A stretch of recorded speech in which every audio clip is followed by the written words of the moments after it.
I have a question, sir. You have a question? Sure, yeah, just shoot. Can you string class in the homework? You have a question about the homework? Yes. Okay. Can we use string class? Sure, yes. Because I teach you, because we talked about strings. I taught you about strings, right? You could use them. The rule is anything that I mentioned in the class, give an example. Yes, you could. Okay. People are sometimes asking questions. For example, somebody was asking yesterday about inheritance, etc. Well, I did not talk about that, and I didn't teach you about anything about that. So those kind of stuff you cannot. But anything that we have used, I kept giving examples of strings. I mean, by strings you mean the C strings? Character arrays, you mean? He said string streams. What? String stream. Not character. You are not talking about character arrays, right? You are talking about C++ strings. Yes. Yeah, sure, yeah. Okay, sure.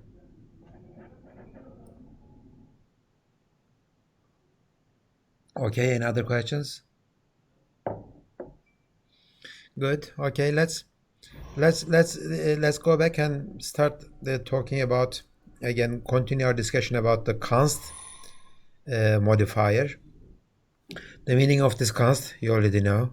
This means that these member functions will not modify the object. These are definitely accessors. These are not mutators.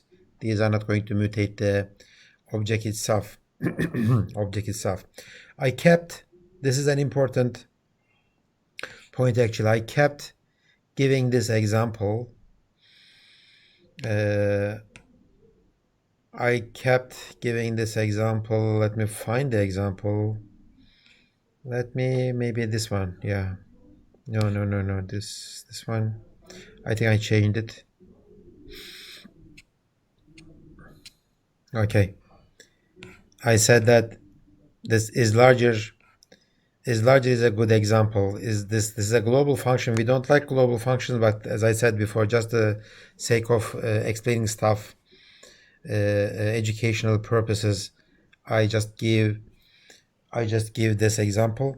I have a function, global function. It takes two objects. It takes them as consts. What does this mean for a global function? It is not going to modify any of them. Okay, it's not going to modify any of them. But we don't like global functions. Let's write it as a member function.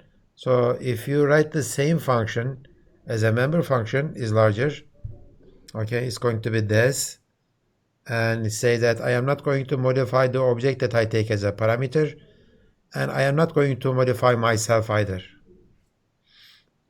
Okay, there are two const keywords in there, and each one corresponds to one of the const in the global function. By the way, this get balance and this get balance, they have to be const functions. Let's get the get balance. Get balance, see, it's a const function. If it's not a get balance, it's not a const function, you cannot call it. Okay, you cannot call a member function if it's not a const function. If I here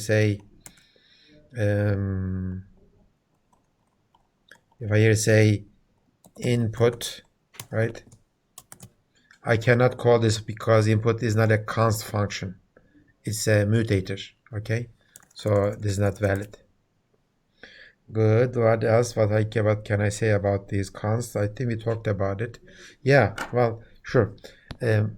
Let's say I have a const bank account object.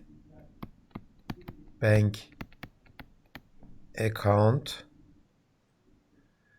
B1, it is $10.25. On this B1, it is, of course, I could say output. Just print it out. This is okay. but I cannot say p1.input. Why? Because this is okay, but this is not okay. Why? Input is not a const function. Output is a const function, but input is not a const function. Okay, so these are the things that we talked yesterday. I may not have given this example, but I think it is pretty obvious what you can do and what you can't do. Okay, so the book talks about const. Const is something that is all or nothing. I mean, once you start using const, okay, you should always use wherever it is needed. Okay, as I said before, let's go to this example that uses const all the time. Okay, this is a file that uses the const keywords appropriately. Okay, I have all of my function const keywords here. Okay, const keywords are there. Even my privates are const. That's good. My global function, they have the const objects. Okay, and I implemented everything using the const keywords. Everything includes const. Okay, once I start using const, okay, I should always use const. Okay, question. I think I have asked this question many times maybe, and I'm going to ask it again. If I do this, if I replace all the consts with nothing and replace all, so I replaced all of them. Now there are no const keywords in this file now. Okay, would this program compile and run?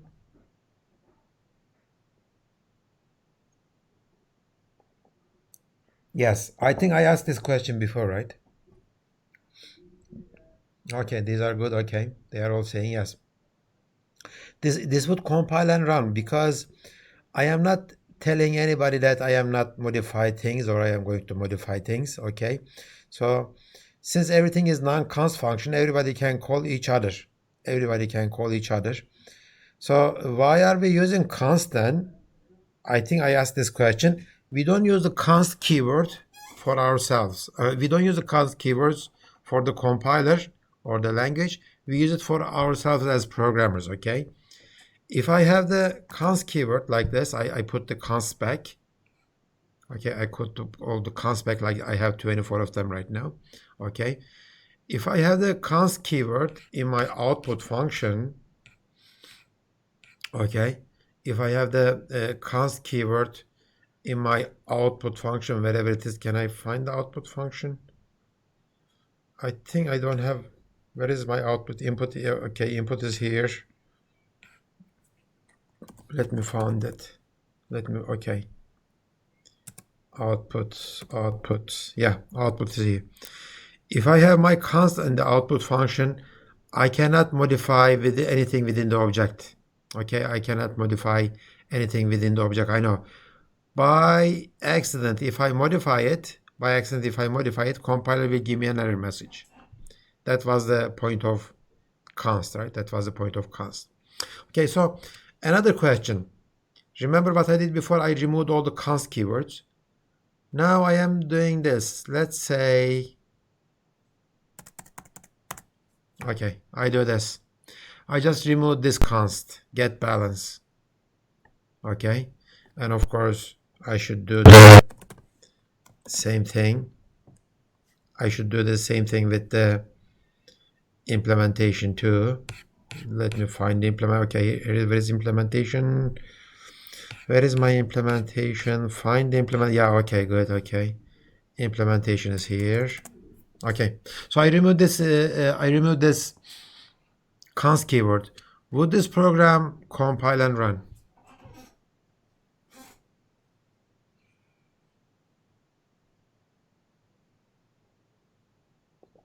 I did not remove all of them, but I just removed one. And just to give you an idea where the get balance is used, I'm just scrolling down. I have two get balances there, and okay. The compiler may fail if a const function calls the get balance. Yeah, that's right. The compiler will give me an error message saying that this function calls get balance, but these objects are constants, right? Since objects are constants, you cannot call a non-const function on a const object. Even though get balance is not changing anything, doesn't matter. I did not mark get balance as a const, so I cannot make this call now on account 1 because account 1 is a const object. Okay, this point is important. Doesn't matter get balance is changing anything or not. Okay, since it is a non-const function, you cannot call that get balance on this const object. Okay, so this is an error. I cannot do that. I cannot do this thing. So I will put it back. Get balance. All the functions that needs to be const, they have to be const. Okay, that's why the book says const is all or nothing. Okay, either you use const or you don't use const at all. Okay, and we don't like not using const because principle of least privilege.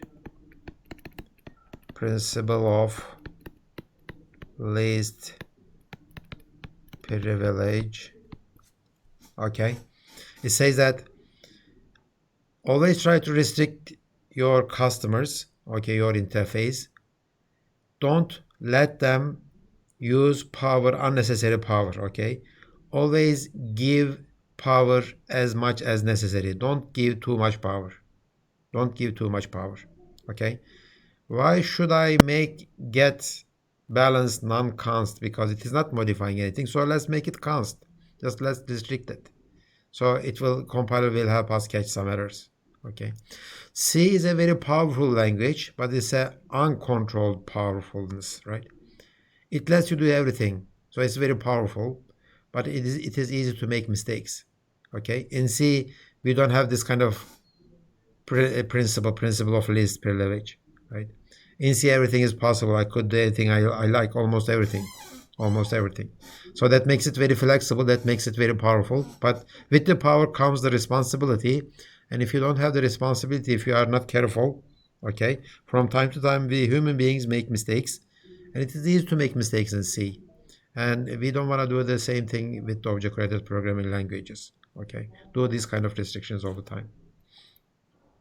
Cheval is a question, while we are using const, do we have to use const in both implementation and definition? Can we use it in the, no. You have to use const both in the implementation and definition. That's a very good point, Cheval. Const, I did not say this before. I am sorry, but I didn't have the opportunity. Const is within the function signature. Yes, that's true. Const is within the function signature. Let me show you. This is larger. Yeah.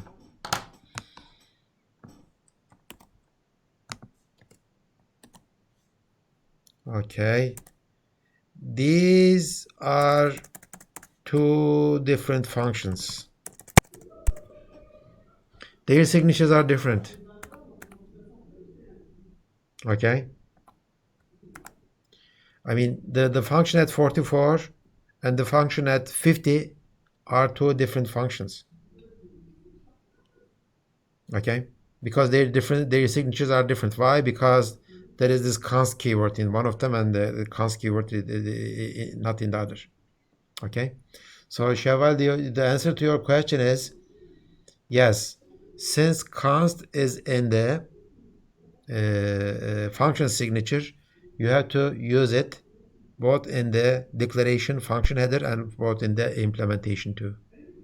Okay, and this is going to be clearer why they made the decision, constantness being in this function signature. Okay, it will be clearer later when we come to talk about operator overloading.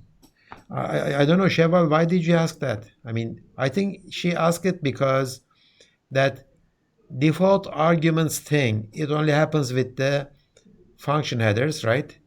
It doesn't happen with the function implementation. Maybe she thought maybe it is the same rule. I mean, I just use this in the function header, not the implementation. She is trying to generalize it, but it doesn't generalize now. Okay. I did not tell this before. I didn't have the opportunity, but constantness is in the function signature. Okay. By the way, some compilers some compilers do not implement it this way. They assume that const modifier is not in the signature. Okay, that's what their assumption is. But the standard says that const is in the signature. Okay, good. Okay, we talked about const and we keep coming back to const later, and this is important. And during the exams or during when you are doing your homeworks, always try to use const wherever it is necessary. You don't say it is up to me, I'm not using any const. No, it is not up to you. I mean, if you are doing object-oriented programming, okay, and if I am grading your paper, I like to see consts wherever it is appropriate, okay. Of course, you don't use const for the input function, but I like to see const for the output function. Okay. Another topic with the object-oriented C++, not object-oriented programming language, but C++, is the inline functions. Remember, we always did this. We always did this. Okay, in my bank account, in my class definition, I put my function headers, their declarations, function declarations, whatever they are taking, their consts and etc. everything.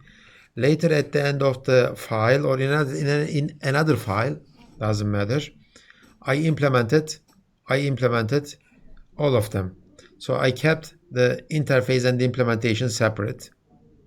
I kept implementation and the interface separate. Sometimes with C++ is kind of a custom thing. Okay, can I find it somewhere? Yeah. Sometimes we'll do this. I mean, some people don't like it, but this is what the C++ programmers do. Sometimes they implement their functions in the class definition if the function is very short. For example, these getters, they are very, very short. They just return account dollars, account cents, and rate, etc. Okay, these are very, very short. So they say that why do I have to type the same thing over again in the implementation part? I'm just going to add this part. It's very like a few keystrokes, and I will be done. Okay, so this is what we do, and this is kind of against the hiding the details of your implementation from the customer. That's what we kept saying, right? Always hide the implementation, always hide the details. But in this case, the details are so simple. Everybody knows that get rate returns the rate, okay? If it is too complicated, for example, set rate is complicated, I don't know what I am doing because there is the cents part and the dollars part and etc. with the set rate. Yeah, this is complicated. So I am not implementing it here, but for get rate, it is as simple as returning rate. So, I mean, if the reasoning is, if it is simple enough, why don't I, and everybody knows it, why don't I implement it in this header or in this declaration? Okay, class declaration. So these are called inline functions. These are called inline functions. We are inlining them. And how many of them I did? I think dollars part is inline. Simple enough. This is not simple enough. This is simple enough, and this is simple enough. Okay. So the simple enough functions are declared and implemented in the class definition. That's the idea. And these are called inline functions. Okay, inline functions. One thing for the inline functions is this. Some people criticize C++ for making too many function calls. This is what I mean. When I say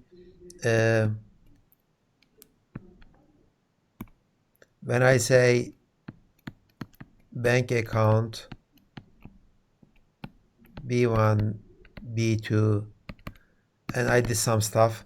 When I say cout B1 plus get rate. Okay. I know that this get rate is a very simple function, but it's a function, so I have to make a function call, and function call is expensive. There are many things involved with the function calls, and they say that with the C++, since you are using the getters, okay, you have to make a function call, and function calls are expensive. I mean, previously I used to do this. I used to say b1 dot rate, right? So, but now rate is private. I cannot do this. Since b1 is private, rate is private. I cannot do this. I have to use the public interface, get rate. So this is not possible. If it is not possible, then I have to make this function call. But when you do the function call, it is expensive. But if you make this getter, get rate, okay, inline, the compiler is not going to make a function call. Instead, it will convert this function call into a direct line replacement like this. Okay, so whatever your function is, just return rate. This code will be pasted. This code will be taken, and it will be pasted right here. So this get rate will be raised, and it will be raised by the compiler, and it will be like, okay, just rate, because it's just returning the rate. Okay, this is what the inline functions does. It will take this code, and it will paste this code. It will paste this code into my function call. That's why inline functions are very efficient. Okay, inline functions are very efficient. Of course, I don't want to paste very large amount of code. I don't want to paste very large amount of the code in my function call. That would make my corresponding assembly file too big. I don't want to do that. So inlines are only done for the short functions only. Okay, so the instead of making a function call, the compiler produces code such that code actually inserted in place of a call. There is no function call, but instead of the function call, whatever the content of that function is pasted. Okay, eliminates the overhead of function call, more efficient, but it is only when the functions are so short. So these are called inline functions. In C++, if you implement your functions inside the class definition, they are all inlined. So these 4 functions are inlined, and these 1, 2, 3, 4 functions, 1, 2, 3 functions are inlined. They are very efficient to call because there is no function calls happening with these. Okay. If you like your functions to be inlined, and this is possible in C too. I mean, what if I want my global function to be inline. Then in that case, for example, you will say inline at the beginning of the global function. Here, another inline at the beginning of the global function. Okay? So these functions will not be called. They will be replaced by the compiler as code. Okay? So inline is a C++ keyword. See the color of inline here? It is not black. It is not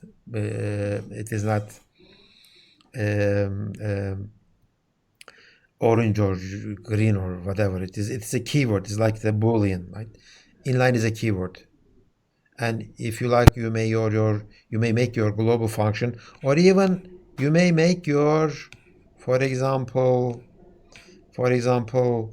this update function inline. If you like, you may make your update function, even though I did not implement it within the class definition. Okay, I can make it inline, no problem. Again, go back to the slides. Use it for very short functions only. So what I did here in this case is not good, because this is not a short function. This is a longer function. So it is not a good idea to make this inline. This is not a good idea to make this inline. Keep it as it is. Don't make it inline. Okay? Don't make it inline. And maybe, I don't know, I think these are large functions. So I'm going to erase these. Okay, so to make a function inline, either you declare them or implement them within the class definition, or put an inline keyword at the beginning of the implementation. Good. Okay. The compiler actually may ignore sometimes your inline directives. The compiler may say that this function is too long and I'm not going to make this inline. Or sometimes compiler says that this function is too short, I am going to make it inline. It is up to the compiler optimizations. It is up to the compiler optimizations. So let me look at the manual page of G++, and let's make a search on inline. Okay, so it says that no implicit inline templates. Sometimes you may say that, okay, don't try to make anything inline without asking me first. These are some of the inlines. W inline. Yeah, I think these are the warnings. Direct inline. I'm trying to find the optimization flag that turns off inlines. These are machine-specific inline stuff.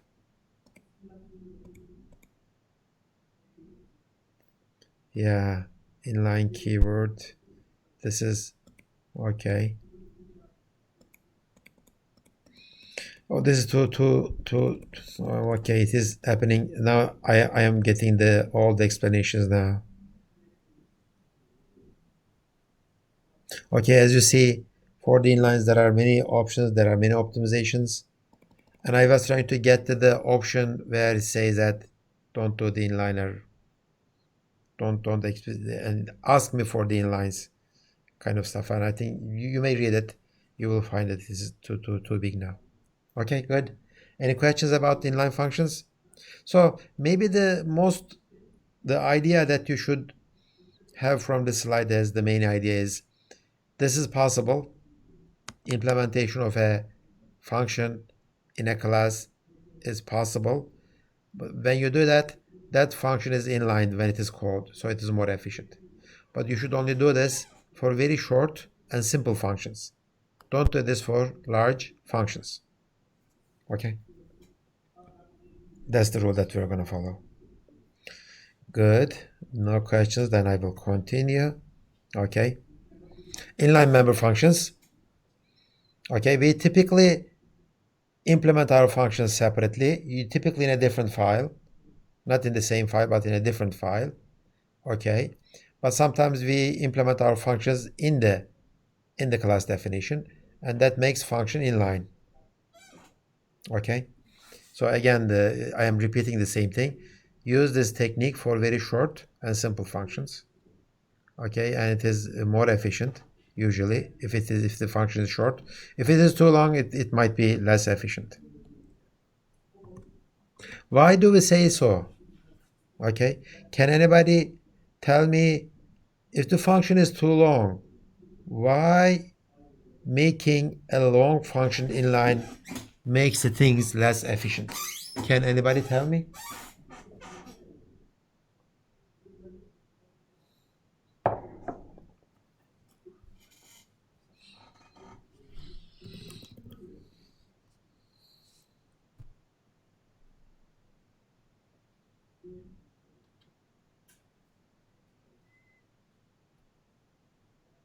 It is efficient for short functions. Why it is efficient? Because there is no function call.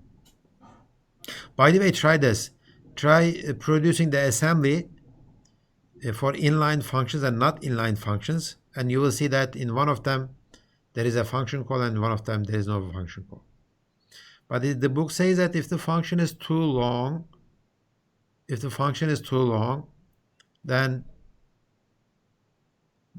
it's going to be less efficient.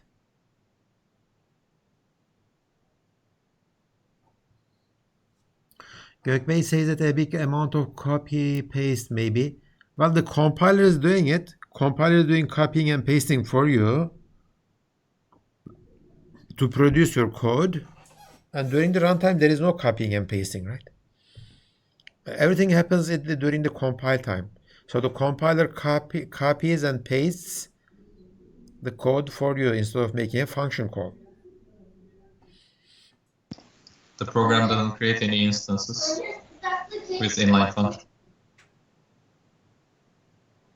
With the inline functions doesn't create any instances. Well, I mean, you have an object already. Creating an instance means that making an object, right? You have already an object.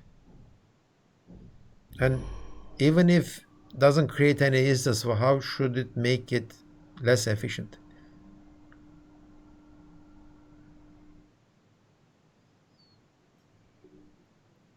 Tell me why the book says if the function is too long, it is less efficient. Okay, Jakub, just explain it a little bit more. It requires more memory. What do you mean?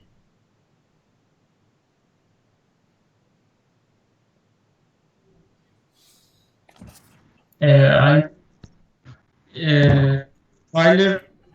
will need more memory. Well, I don't care about the compiler. Compiler is run just once. It produces the code. I care about how my program runs. When I say it is inefficient when the program runs. I mean, compilers could be inefficient, then no problem. Because I am running the compiler once to compile my program. After that, my executable program runs millions of times, and if that code is inefficient, the produced code is inefficient, then that's a problem. But I mean, when you say it requires more memory, which one requires more memory?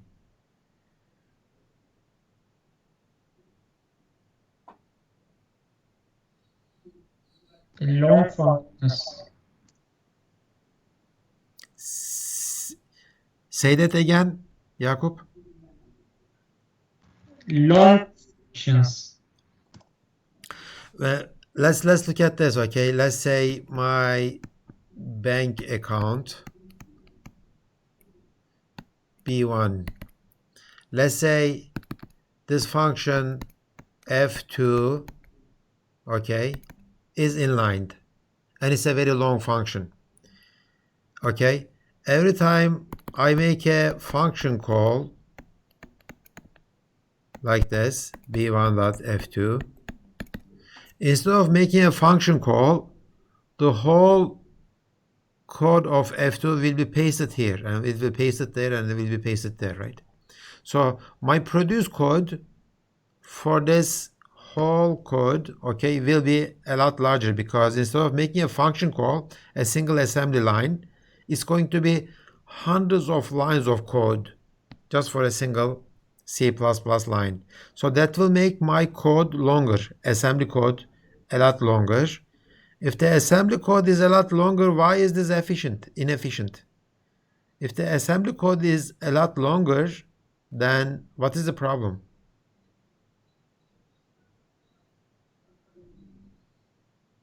Well, you may say that it requires more memory.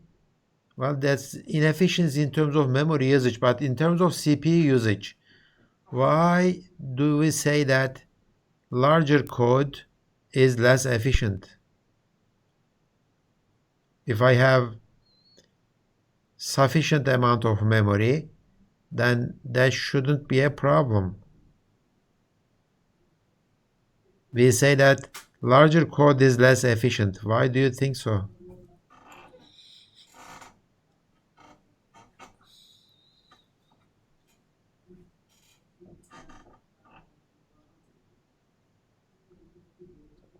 Anybody?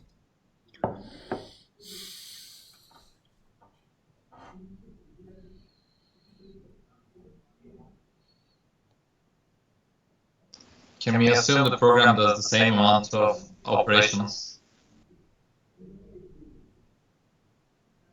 Emirhan, say that again. I did not understand what you said.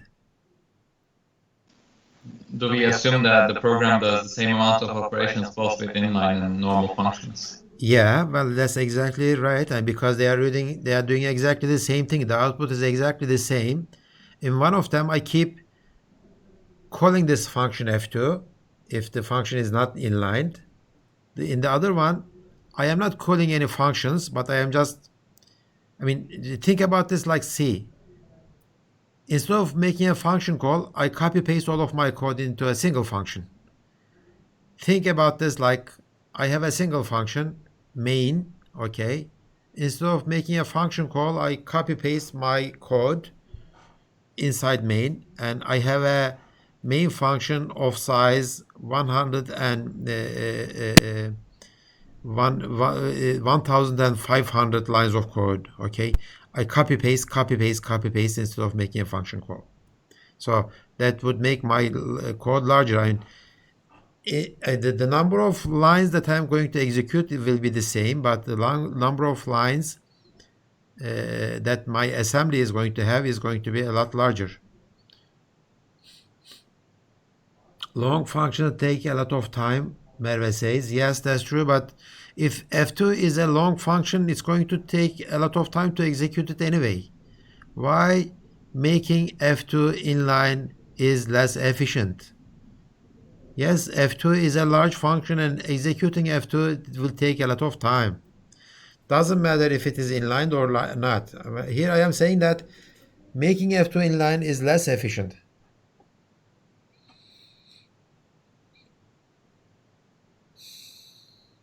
Okay. Anybody heard about this hardware stuff, cache? If your code is too big, it will not fit into cache. If it doesn't fit into cache, then your program will run slowly because cache is a very fast memory. Okay. You want your produced code to be small so that it fits into cache. Okay. If it doesn't fit into cache is a small amount of memory.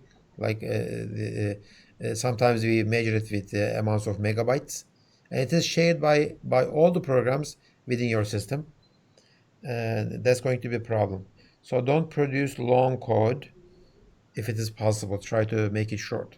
If the function f2 is very short, copying and pasting is good because you are not going to make a function call, and copying is pasting is at most as expensive as making a function call, and it is more efficient.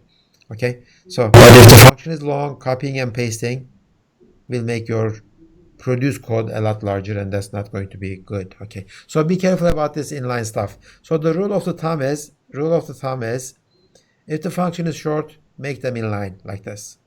If the function is not short, or you don't wanna show your details to the customer, then don't make them inline. Okay, good. So this is what the book does with the inline functions. It says that this 4 is going to be inlined. Also, this one, and this one is going to be inlined. Sense part is more complicated. Okay, so it will not be inlined. Sense part will not be inlined because sense part is a few lines long. It was not inlined. Okay, good.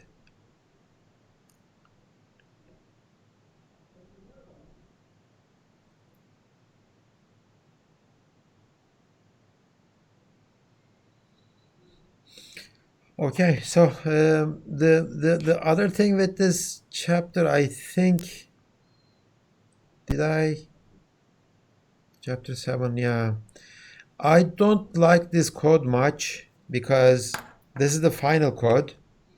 Example 5 of chapter 5.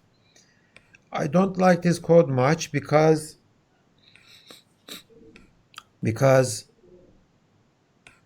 let's look at these constructors. Okay, these constructors are nice because they are using the set rate. They are not accessing the private data members directly. But let's look at this one.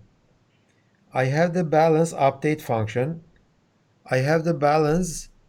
Now, since I have the balance, I am setting the dollars part and the cents parts differently. I don't have to do this. Instead, I have this set balance function, right? Why don't I use the set balance function, right? Where is my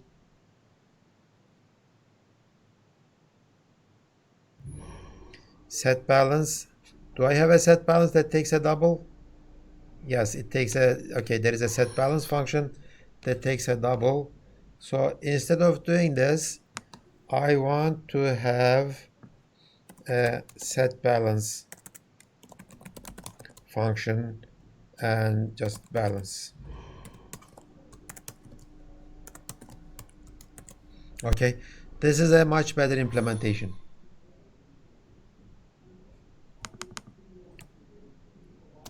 Let me do this. Instead of doing this, let's do the set balance and take these out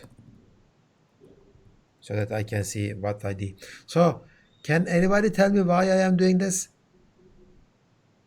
I mean, as a member of this class update, I have the privilege to access the private data members, right? I have the privilege to access the private data members. And with the private data members, I can modify account dollars and account cents. Instead of doing that, I am using the public interface like I am outside of the class. See this update function. Okay, this I did not like this either. Let me change this to this balance get dollars and here get cents.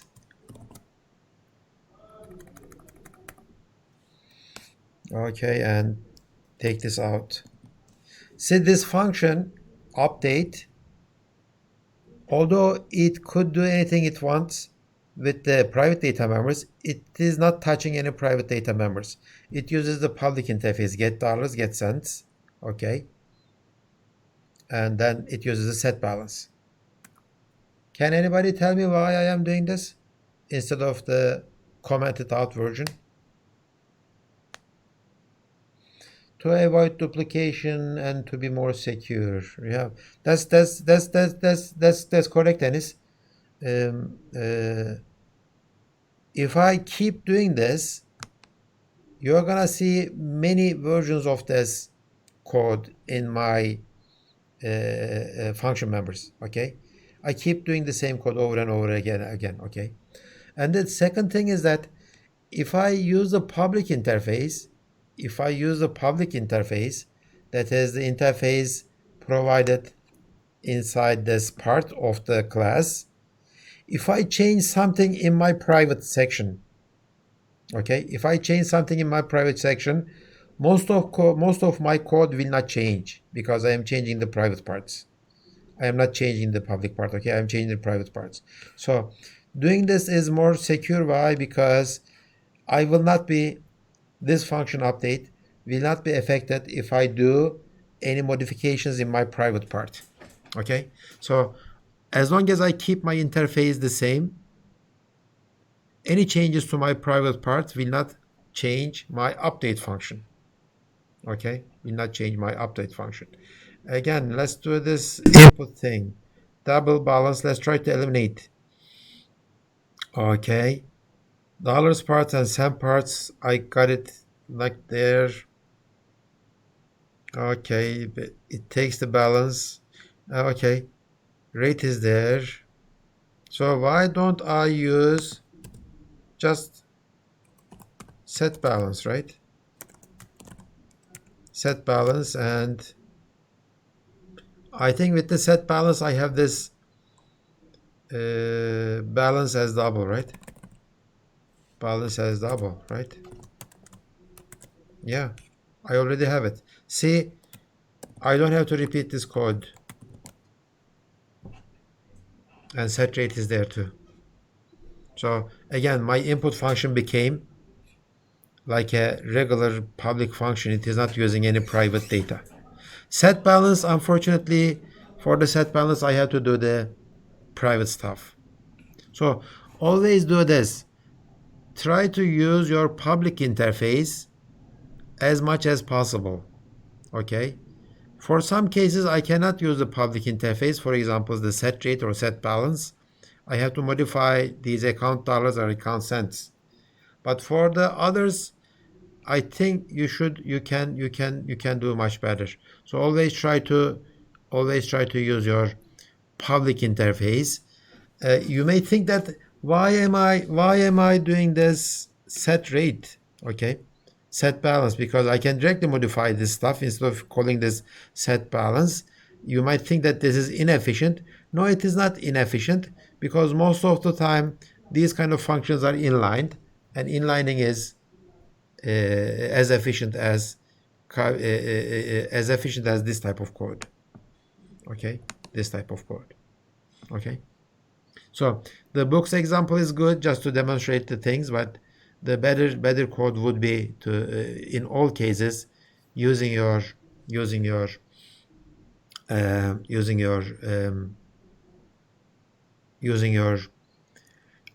public functions. How about this part? This part, yeah, this part says that I am doing this and that. I would have used set balance as a double here, and I would have used set balance. See, this one uses set balance here. So this would have been better if I do this set balance and balance. So don't do this. So it looks like I am eliminating the initial memory initialization section.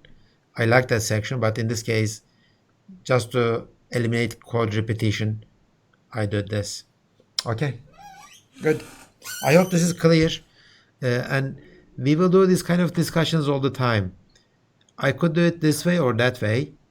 In C, when you learn that programming language C, you always discuss how can I do this, and usually you have one way of doing things. Okay, in C++ or when you learn new programming languages, I could do it this way or that way. Which way is better? Okay, and most of the time, if you did not understand the concept, you might think that these are the same thing. Why are we preferring this one over that one?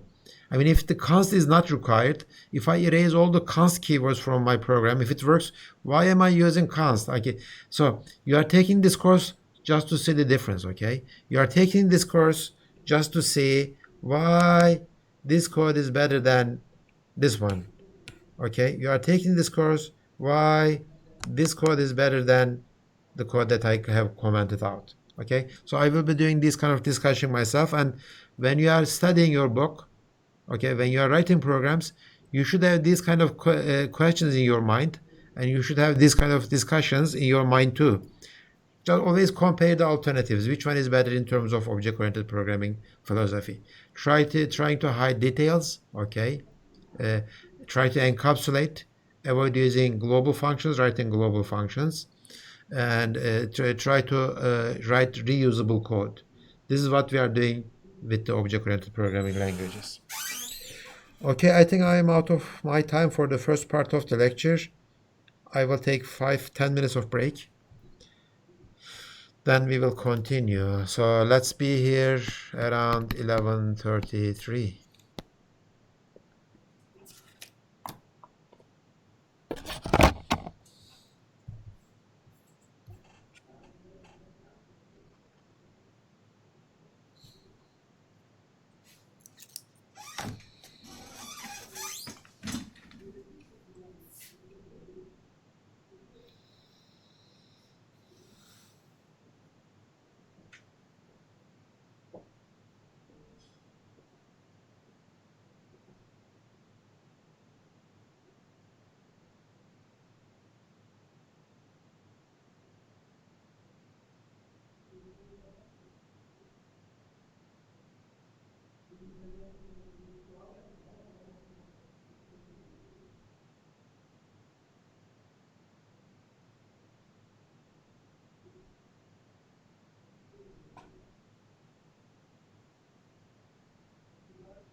Okay, people.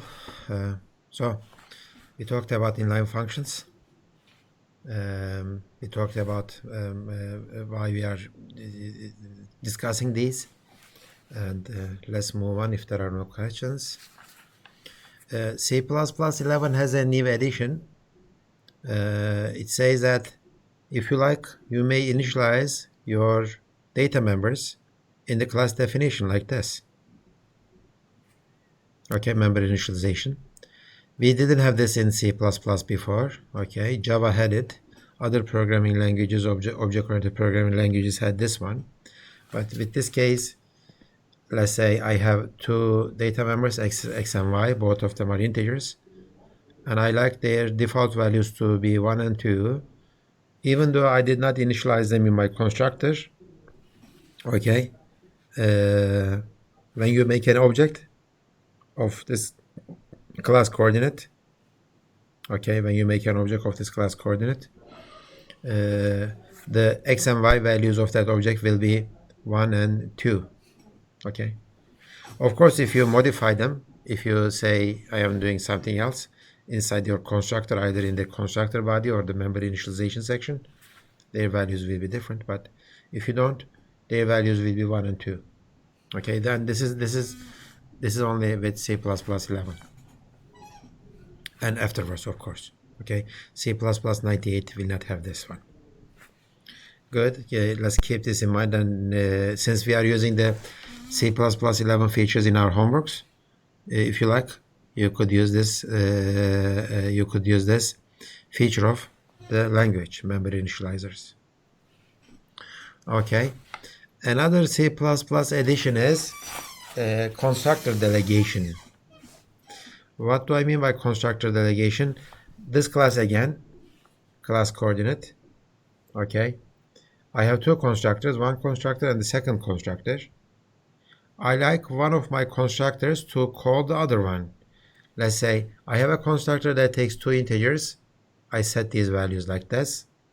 I have another constructor that doesn't take any parameters, but I like to initialize my values to be 99 and 99. So I am calling the first constructor here. And this is how you do it. In the member initializer section, you do your constructor calling. So if I apply the same idea to this bank account class, okay, I think this would be dollars is 0, and here this one would be 0, and my rate would be 0.0, right? So I did the memory initialization stuff, and with my constructors, where are my constructors? Let me find my, okay, here it is. Here's my constructors. Let's try to use each other. Okay, this one takes dollars and rate, so I am going to do this. Let me comment this out so that we can remember what we did. Okay, and I will call the bank account constructor with dollars and 0 and 0 and rate.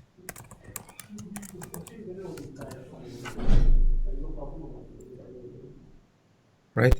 So don't use this one then. Get rid of this one. So this is good. Can I do anything else? Can I do... No, it looks like, I mean, this the constructor 95 and constructor 102, they are different. One of them is a double, the other one is a integer taking one. So I cannot delegate my constructor. Okay, Atakan says that is this efficient or inefficient? No, Atakan, why? Because instead of here, look at this one, 108. Instead of making these calls, okay, I am just calling another constructor. And the compiler is smart enough to make this call directly, okay? So when you do the object creation using this constructor, it automatically calls this constructor with these parameters. So efficiency with these kind of situations is handled by the compiler. If you do the necessary switches, then you should be fine. Okay, so this is called constructor delegation, and this one is called member initializer within the class definition. Naming is important. Always learn things with their proper names. Constructor delegation. Good. Okay. So any questions about these two C++ 11 editions?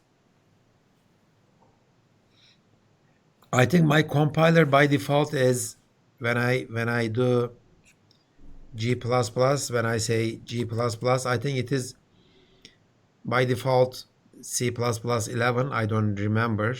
But if it is not, of course, you need the minus std stuff, right? My standard is going to be C++ 11. Okay, so if you do that, you're gonna get these features. Good. No questions? Then I will move on. Static data members or static function members. Okay, so let's go back and let's try to remember what we did with our nice day of year class. Okay, if I have day of year objects, D1, let's say that is June 15th, okay, and D2 January 15th. I have two objects now, right? Let's draw the memory. Memory is something like this.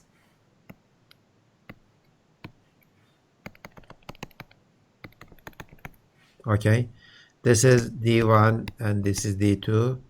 Month and day,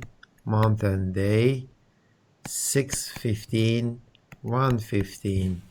This was the case, right? So here we see that every object has its own memory. When I say D1 dot get day, the compiler says that where is D1? D1 is here. Where is the day? Day is here, so it is 15, right? So it gets the day. So no problem for this one. The thing is that what if I like to have a memory location that is shared by all of the objects of this day of year class? Okay, each of them, D1 has a separate place, D2 has a separate place. I like to have a common location. Okay, common location. This common location, I want it to be shared by all the objects of this day of year class. Okay, day of year class. So in this is possible in C++ and in almost all the object-oriented programming languages. These kind of places are called static data members. Data members. Static data members are shared by all the objects of a class. Okay. Static data members are shared by all the members of a class. If one of the objects changes this static data member, all the others will see the effect because there is only one copy of the static data member. Non-static data members, okay, they are repeated for each object, but static data members exist only one time for the whole class. For the whole day of year class, there is one static data member. Okay, so let's try to see an example. So sometimes people ask, why would I need such a thing? The book says that it's good for tracking. Let me show you one example that I took from somewhere else, or maybe I have written this myself, I don't remember. The example from the book is not good. I don't like it. It is a little bit confusing, especially as a first program that talks about the statics. Okay. I have a very simple class named box. It's a rectangular three-dimensional box. And in my private data, in my private section, I have the length of the box, the breadth of the box, and the height of the box. So all three dimensions. Okay. And it says that there is a static integer object count. Okay, there is a static integer object count. So it looks like for every object of this box class, okay, there will be a length, breadth, and height fields or data members, but all of them will share this object count. Look at this main function. Main function says that I have two boxes. Let's draw the memory, and without looking at anything else, let's draw the memory. In my memory, okay, before anything, okay, before my main function starts running, there will be an object count, okay, object count. This is inside my box class, there is an object count. It's like a global variable. It exists even before my main function starts running, okay? And look at this notation. This notation says that there is an object count data member inside this box class, and it's an integer, and its initial value should be 0. So I put a 0 in here. This happens before my program, my main function starts running. Okay? This happens, my main function starts running. This object count becomes 0. This is how you initialize your static data members. There is no exception. You have to always initialize them, and you initialize them this way, okay? It is not inside your class, okay? It is not inside your main function or end function. It is like a global, this looks very like a global variable actually. It looks very much like a global variable, but of course it's not a global variable. This object count is only accessed, okay, since it's a private, by the members of by the objects of the box class. Okay, so object count is at the beginning, it is 0. Run my main function. It says that cout initial stage count. Okay, let's say this is my screen. Initial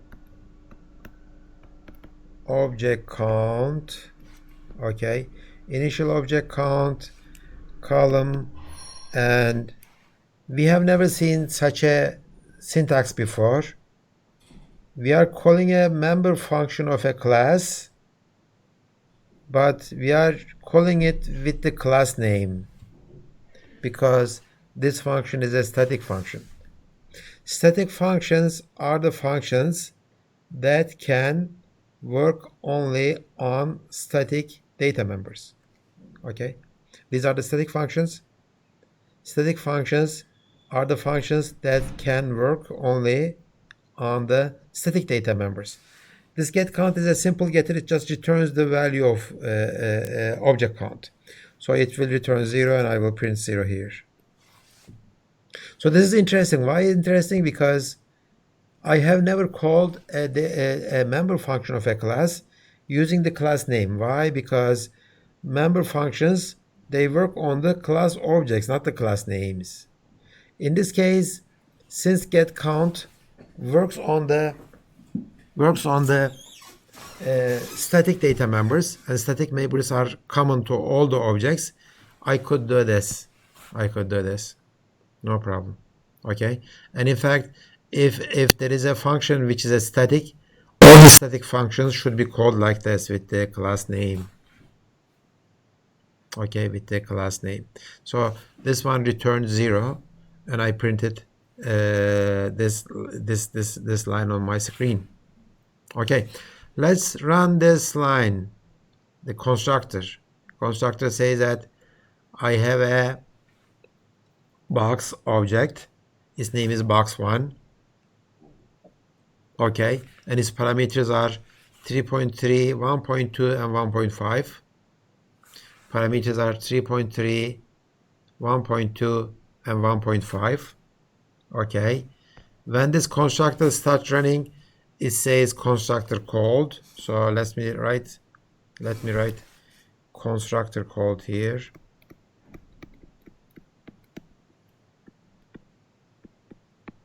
Okay, constructor called, and it says that I have an object now.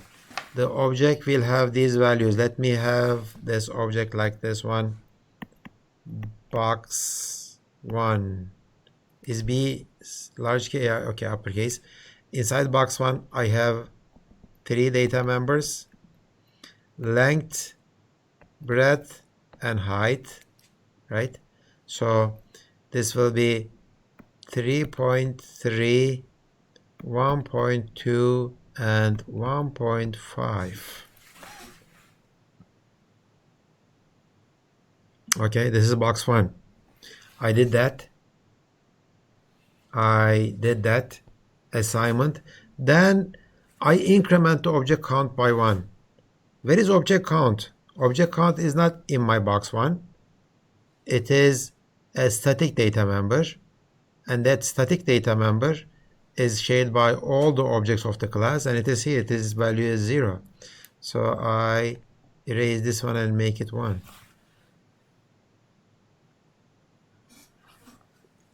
Okay.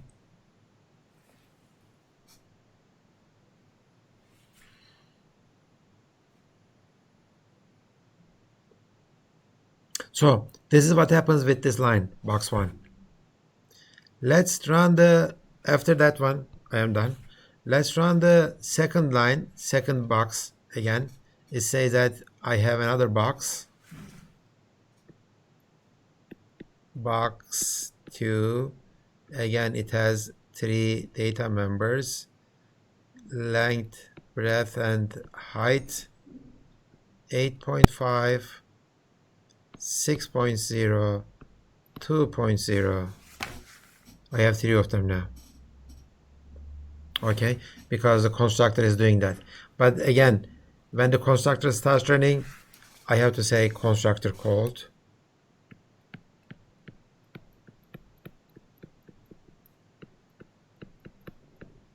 After I did constructor called, I made these assignments 1, 2, 3. I'm not using the default arguments, and I will increment the object count by 1. Okay, when I say object count, there is no object count inside this object. Okay, because object count belongs to the class, and object count value is 1. So I erase this value and make it 2. Okay. So at the end of this line, this is my picture of my memory. This is the picture of my memory. Okay, so it looks like I could. What did I say about the static functions? I said that static functions are the functions that can work only on the static data members.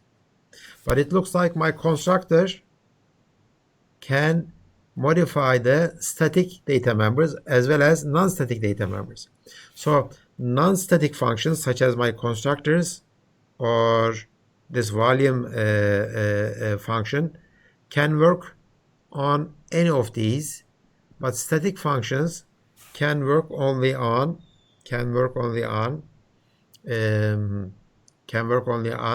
static data members. Okay, I'm seeing if there are any questions. Gökbey has a question, but I think his question is, why can't we initialize in a class? Why? Object, but did you raise your question?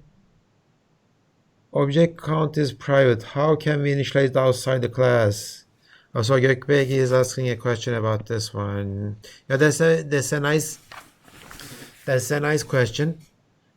It's a private data member. How can you initialize it outside of the class? Well, this is how they designed it. Since this is a static data member, okay, it has to be initialized without an object, right?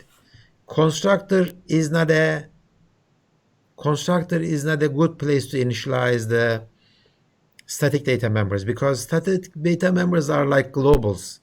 They exist before any objects of that class is created.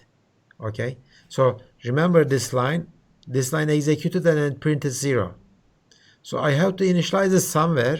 Where should I initialize it? Usually we use constructors to initialize stuff, but constructors are called when the objects are created. If there are no objects of the class, then I run the risk of using an uninitialized value. So they made this exception. They say that whether it is private or public, this is how you are gonna initialize it.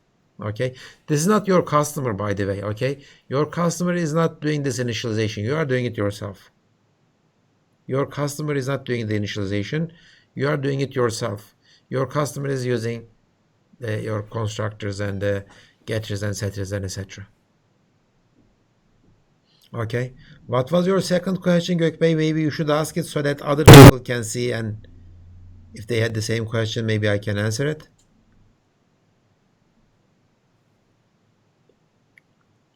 Why can't we initialize it in a class as a default value? Yes, you could do it with the C++11, yeah. You could do it with the C++11, but if it is not C++11, then you have to do it this way. And don't do the C++11 initialization thing. Do it this way. Okay, do it this way, because this is the standard. Otherwise, it may get confusing for some users. Okay, so let's continue our execution of the program. Oh, by the way, let me insert a line here. Let me do this. Box1 dot, or maybe a printout statement, huh? Let me do a printout statement. Okay, question. A printout statement, cout box1 dot get count. What would this line print on the screen? Question for you. The line that I have written, what would it print on the screen?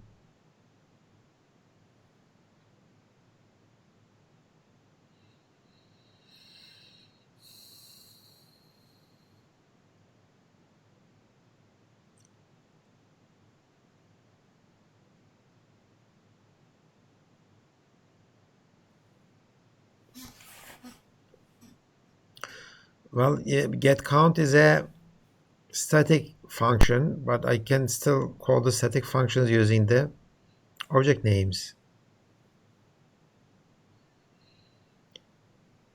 Baran says that garbage values. No, Baran, why should it be a garbage value? Because I have initialized the object count static member, and at the beginning it was 0. It's not. And Mohammed says that box1 is not created yet, so I guess it's an error. Yeah, that's exactly right, Mohammed. Box1, I did not create box1 yet. Okay, I did not create box1 yet. It is not formed yet. It is not an object. So this one is going to give me a compiler error. Okay, this is a compiler error. It cannot. So the only way to get the count of the boxes is to call this get count using the class name itself. Without using that class name, I cannot do that. But if I do this, if I copy this, okay, how about now? What would this second line here that I am showing now, okay, print on the screen? What would I get from this second line? The first line is going to give me a compiler, so I erase it. What would I get with the second line? Merve says that it is 2. It is exactly right. It is 2. Why? Because box 1 is this one. I am calling get count on box 1, and get count is trying to access this object count, and object count belongs to the whole class, and it is here. Its value is 2. Okay. And in fact, it would be the exact same thing if I do it with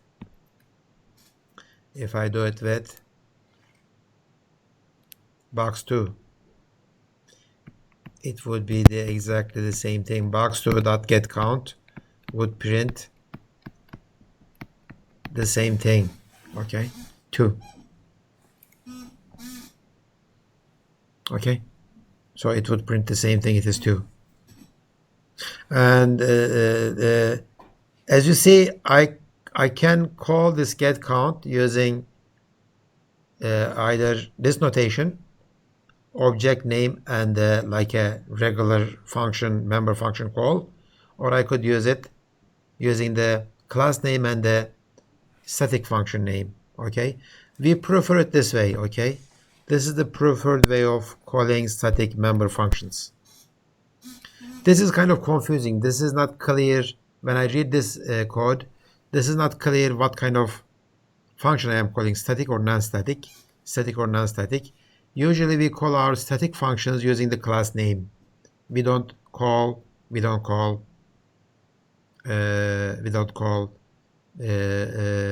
static functions using the object names. Okay, and finally at the end it says final stage count, and box count, get count is going to be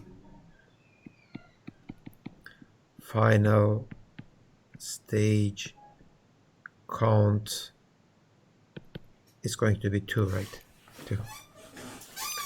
Okay, so these are the statics. So I introduced 2 things: static data members and static function members. Okay, and static function members, we said that they are marked like this. They are marked like that.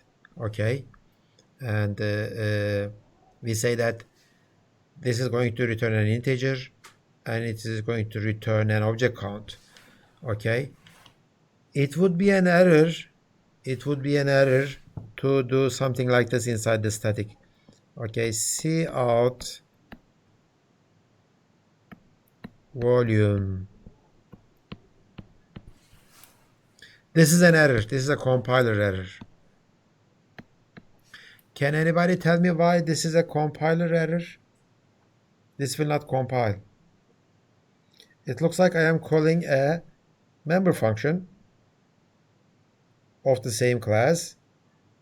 Okay, and it looks like we should not create any problem. I mean, I could do the same thing. Let me do this that way then. I could do the same thing here. Okay, I could print out the volume of this object in my constructor, right? This is okay, no problem, but here it will be a compiler error. Can anybody tell me why this is a compiler error?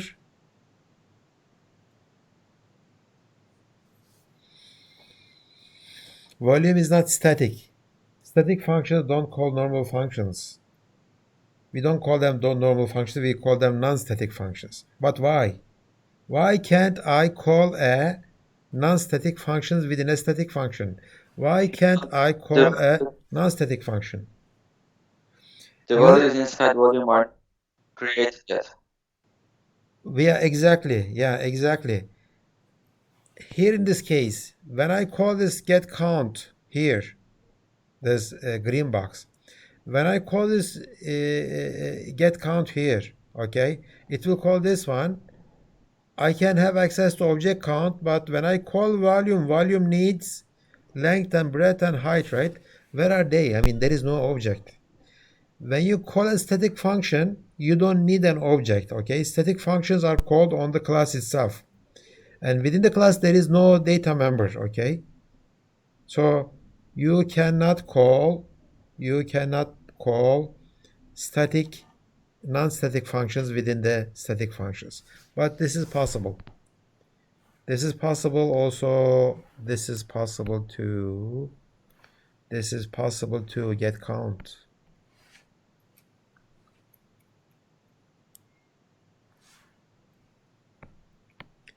Get count.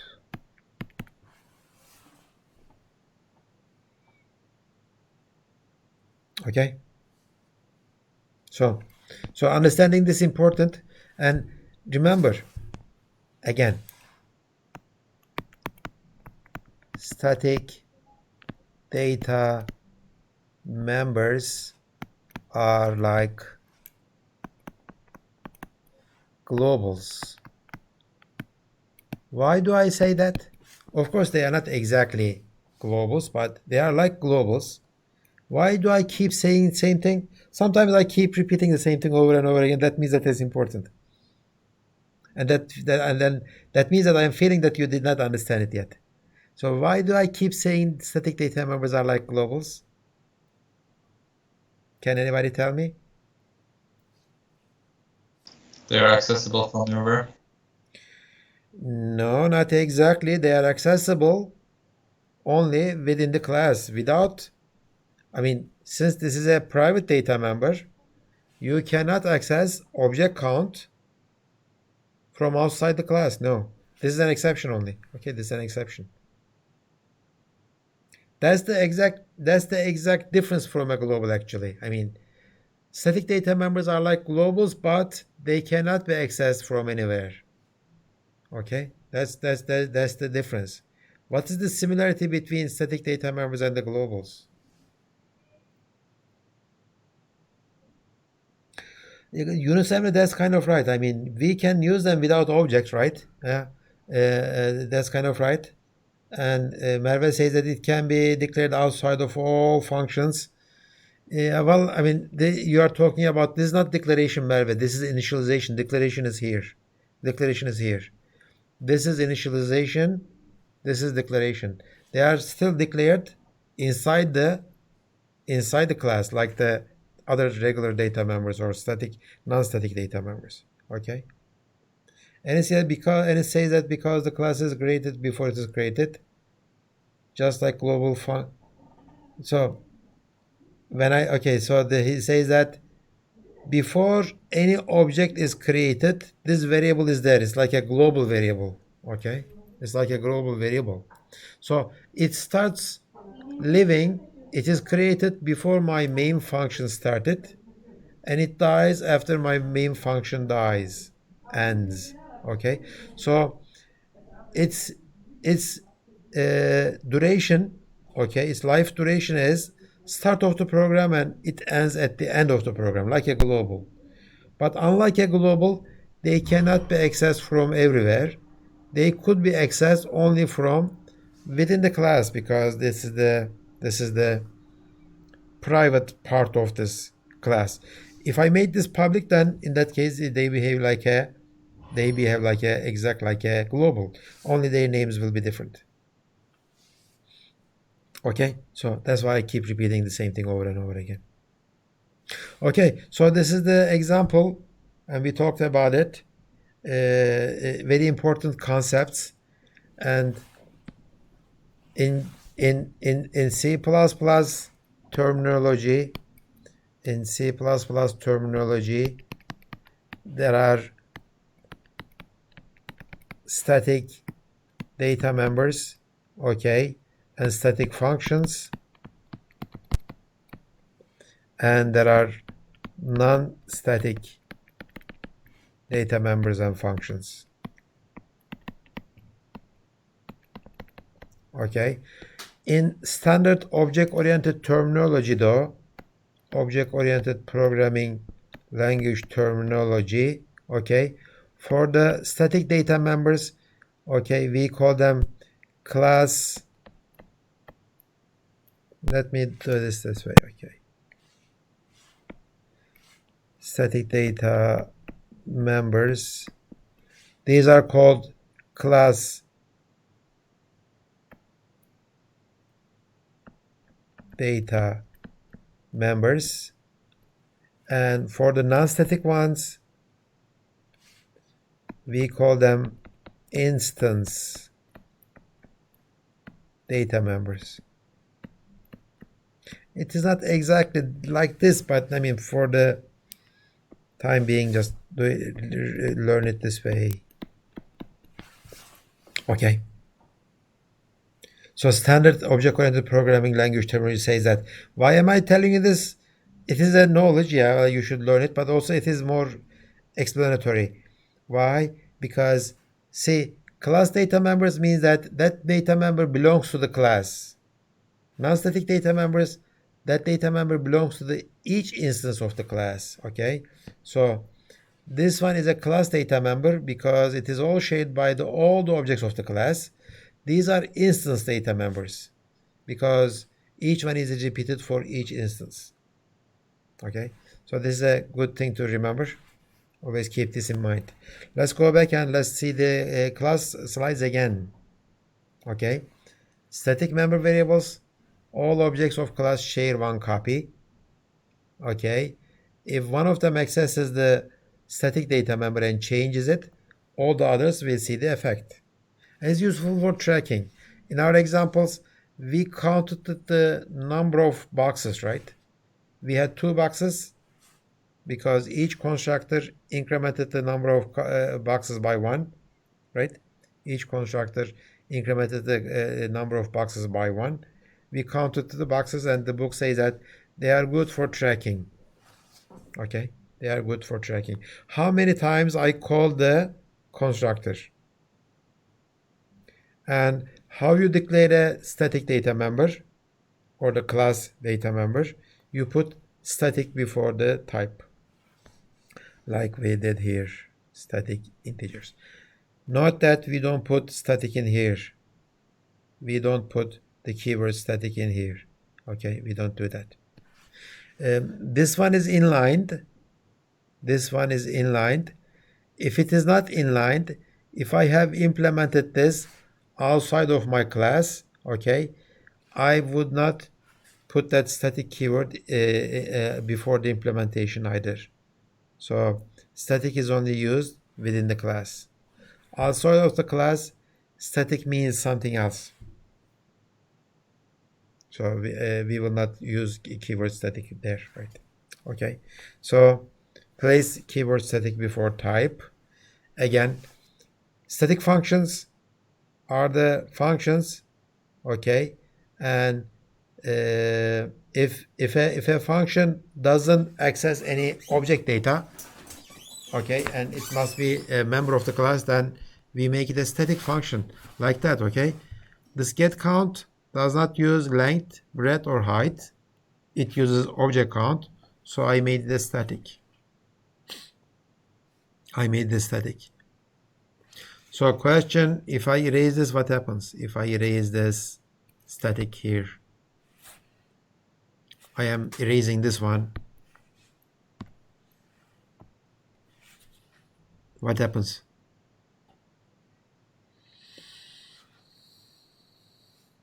If I erase that one, where would I get, okay, there will be a compiler error. Where would I get the compiler error?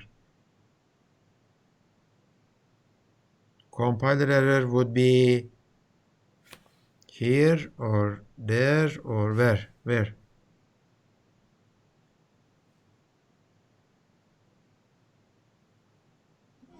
Compiler error would be exactly, yes, it would be here, right?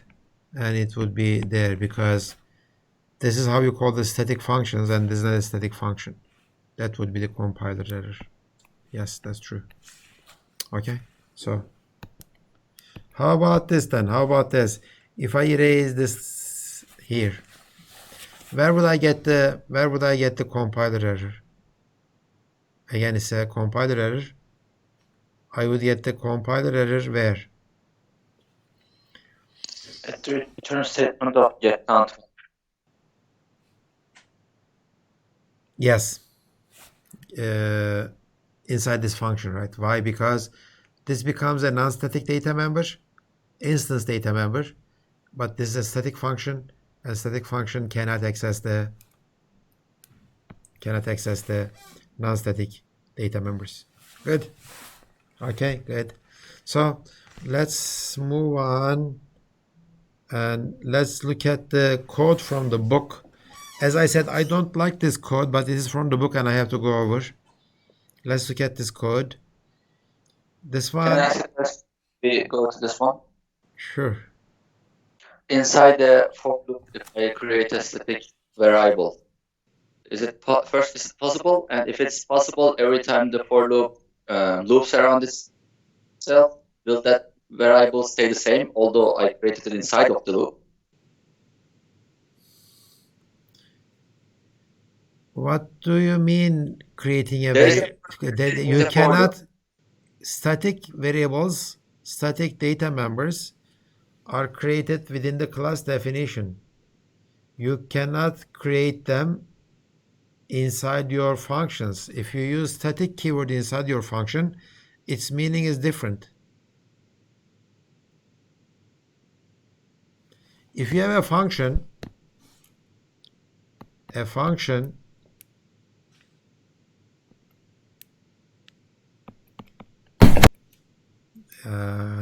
okay, a function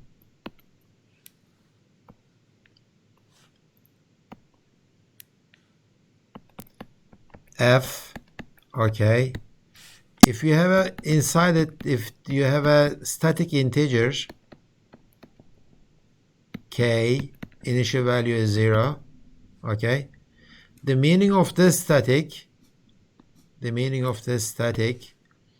is very different than the meaning of the static. These are very, very different things. I did not talk about this because you know from C. And by the way, we don't use this anymore. This is kind of confusing and C people don't like it at all. But so the meaning of this one is very different than that one. And I think you are asking a question about this. You create a static and etc. That okay? Yes, I was asking about this one, sir. Thank you. Okay, so these are very different things. Don't be confused about that one. I intentionally did not talk about this one because this is not being used by the C people at all because there is a security problem with this one, and this doesn't work very well with the multi-threading, multi-processed application, etc.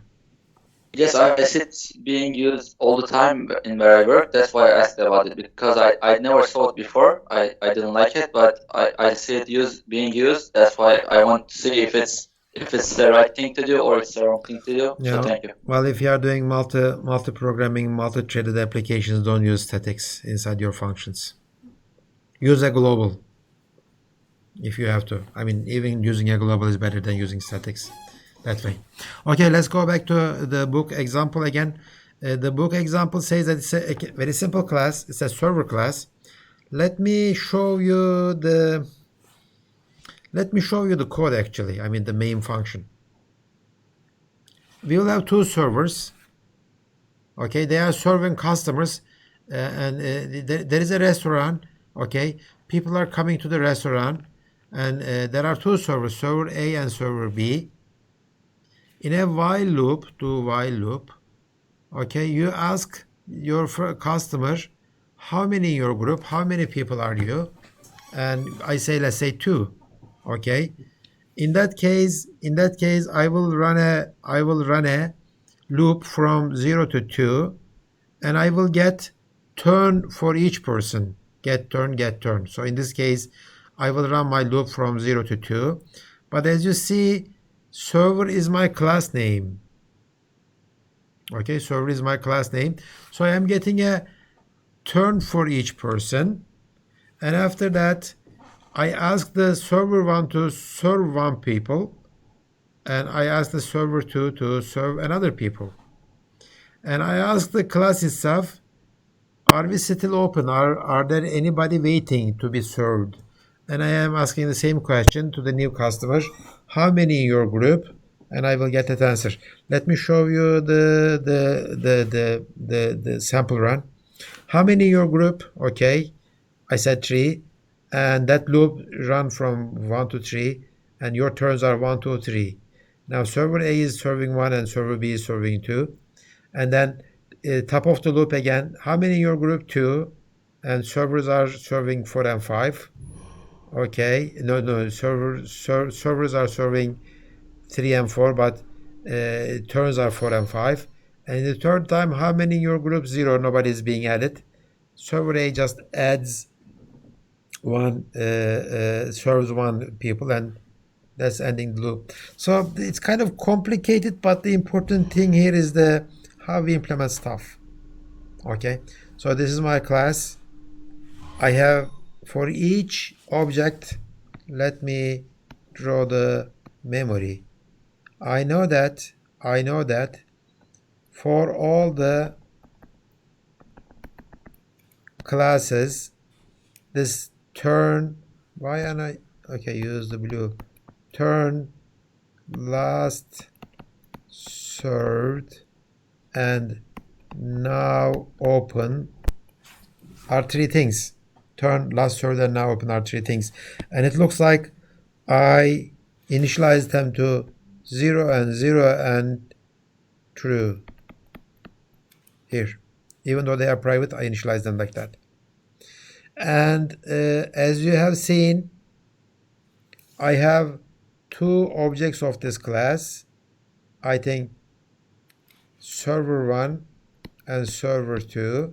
And inside server 1, there is this character A and character B. So in my main function, there are 2 servers, server 1 and server 2, and the constructor are assigning this A to this name and B to the name again, A and B. Okay, so I understand this private part. The public part, I have the constructor. I have 2 static data, static functions, get, turn, and still open. Serve1 is not a static function. It's a non-static function, regular function. Okay, so let's look at the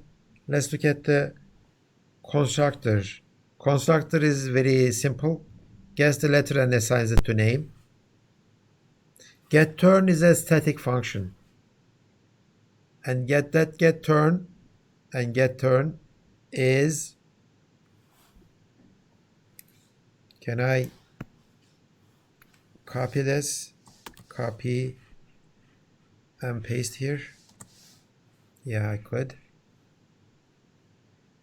Okay, so turn is a static function.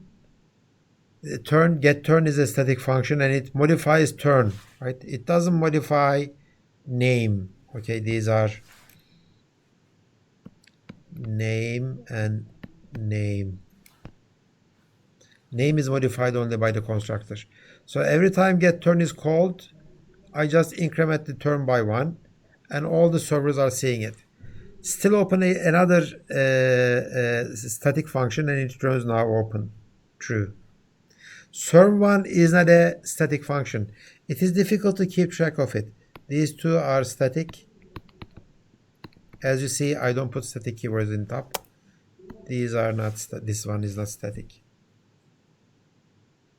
Okay, so serve1 says that if I am open, if this now open is true, and last served is less than turn, then that means that there is customer to serve. I will increment last served by 1, and I will write server, my name is now serving the last served. So it is picking the last number from the queue, okay, and it is serving that one. First number from the queue, and it is serving that one. Okay, this is serve1, and that's the whole thing. And this serve1 is still says that if the last served person is greater than or equal to turn, then now open is false because I have served everybody, so that the loop can end.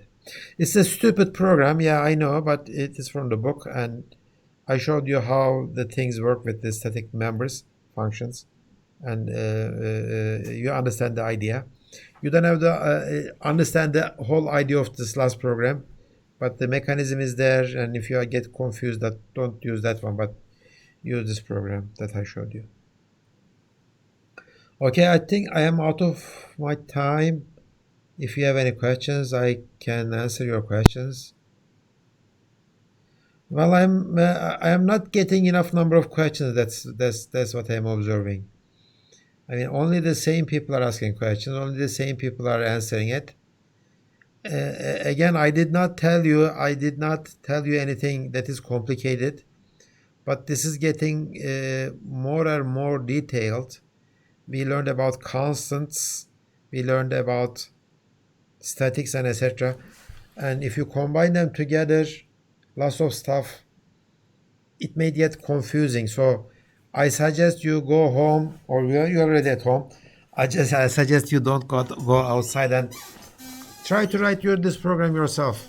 Okay, try to write this program yourself with the static ones. Before we go out, let me ask you a question now. Can I write a constant here? Should I write a constant here? Or just run? My pen is acting up. Okay, consts. Since this one is not modifying anything, I should have used a const keyword in here because volume doesn't change anything. It's a const, right? How about this static int get count?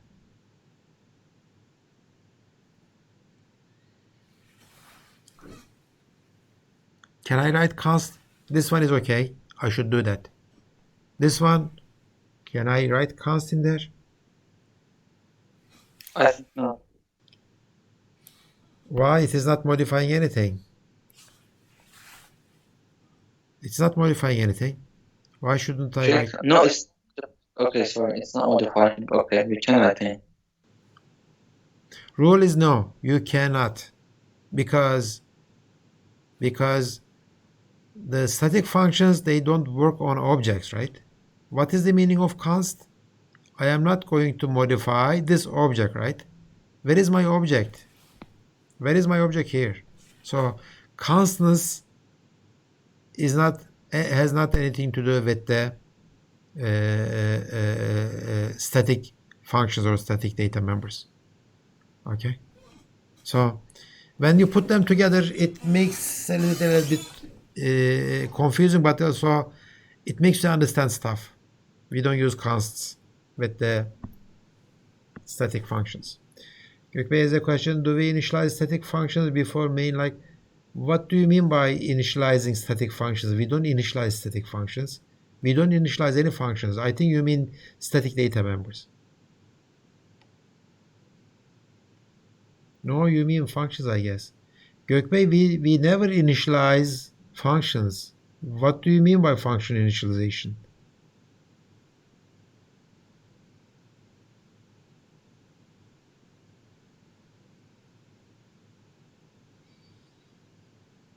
You mean the implementation? That's not called initialization. That's called implementation. Static functions are implemented like any other functions. It could be before the main or after the main, but we usually prefer implementing our functions after the main, or more preferably, we implement them in a separate file. Mustafa has a question: can we use string methods in...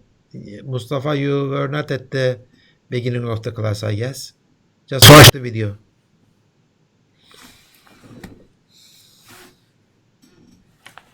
Okay, so that's it for today. Tomorrow we will continue with our discussion of this chapter, and I will start talking about operator overloading.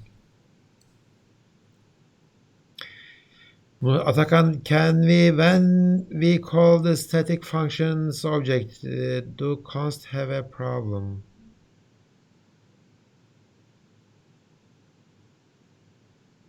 Static functions cannot be const. If you call a static function on an object, okay, since that function cannot modify anything inside that object, constants is not relevant in this case. You may not modify, there is no way that you can modify an object by calling a static function, because static functions cannot modify the objects. They don't have access to objects data. That's why being a const function and being a static are two things that are not related. Okay, if you have any questions, any other questions, ask me tomorrow because I am way out of my time. Okay, I'll see you tomorrow.